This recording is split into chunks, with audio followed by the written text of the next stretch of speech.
ಮುಡಿಪು ಮೂಳೂರು ರಸ್ತೆ 10 ದಿನಗಳ ಒಳಗೆ ದುರಸ್ತಿ ಹಾಗೂ ಅಗಲೀಕರಣ ಕಾಮಗಾರಿ ನಡೆಯದೇ ಇದ್ದಲ್ಲಿ ಉಗ್ರ ರೀತಿಯ ಹೋರಾಟ ನಡೆಸುತ್ತೇವೆ ಎಂದು SDPI ಮಂಗಳೂರು ವಿಧಾನಸಭಾ ಕ್ಷೇತ್ರ ಕಾರ್ಯದರ್ಶಿ ಹ್ಯಾರಿಸ್ ಮಲಾರ್ ಹೇಳಿದ್ದಾರೆ.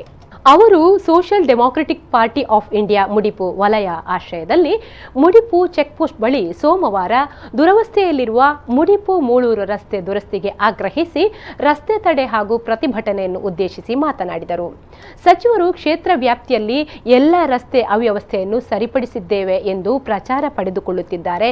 ಆದರೆ ದಿನದಲ್ಲಿ ನೂರಾರು ವಾಹನ ಸಂಚರಿಸುವ ಮೂಳೂರು ರಸ್ತೆ ಅತ್ಯಂತ ಕಿರಿದಾಗಿದ್ದು ಅಪಘಾತಗಳಿಗೆ ಆಹ್ವಾನ ನೀಡುತ್ತಿದೆ. ಈ ಬಗ್ಗೆ ಹಿಂದಿನಿಂದಲೂ ಪ್ರತಿಭಟನೆಗಳು ನಡೆಯುತ್ತಾ ಬಂದಿದ್ದರೂ ಸಚಿವರು ಮಾತ್ರ ಜಾಣ ಕುರುಡುತನ ಪ್ರದರ್ಶಿಸುತ್ತಿದ್ದಾರೆ ಎಂದು ಆಕ್ರೋಶ ವ್ಯಕ್ತಪಡಿಸಿದರು.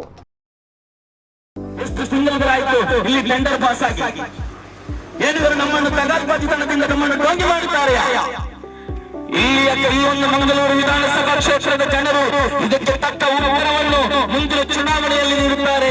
ಆದ್ದರಿಂದ ಕೇವಲ 10 ದಿನಗಳ ಗಡಿಯನ್ನು ನೀಡುತ್ತಾ ಇದ್ದೇವೆ. ಈ ಪ್ರದೇಶದಲ್ಲಿರುವಂತಹ ಈ ರಸ್ತೆಯನ್ನು ದುರಸ್ತಿಪಡಿಸಿಕೊಂಡು ಈ ಜನಸಾಮಾನ್ಯರಿಗೆ ಹೋಗುವಂತಹ ರಸ್ತೆ ಸರಿಪಡಿಸದಿದ್ದರೆ ನಾವು ಎಚ್ಚರಿಕೆಯನ್ನು ನೀಡ್ತಾ ಇದ್ದೇವೆ. ಅತಿ ದೊಡ್ಡವಾದಂತಹ ಹೋರಾಟವನ್ನು ಮಾಡಿಕೊಂಡು ನಿಮಗೆ ನಾವು ನಾಚಿಕೆಯ ಮೂಲಕ ನಿಮ್ಮನ್ನು ಮನೆಗೆ ಕಳಿಸ್ತೇವೆ. ಈ ವೇಳೆ SDPI ಮಂಗಳೂರು ವಿಧಾನಸಭಾ ಕ್ಷೇತ್ರ ಸಮಿತಿ ಸದಸ್ಯ ಜಾಹಿದ್ ಮಲಾರ್, ಕಾರ್ಯದರ್ಶಿ ಲತೀಫ್ ಕೋಡಿಜಾಲ್, ಮುಡಿಪು ವಲಯ ಅಧ್ಯಕ್ಷ ಆಸಿಫ್ ಫಜೀರ್, ಮುಡಿಪು ವಲಯ ಸಮಿತಿ ಸದಸ್ಯರಾದ ಖಾದರ್ ಮೂಳೂರು, ಸಂಶುದ್ದೀನ್ ಮೂಳೂರು, ಸಿರಾಜ್ ಅರ್ಕಾನ ಮುಂತಾದವರು ಉಪಸ್ಥಿತರಿದ್ದರು.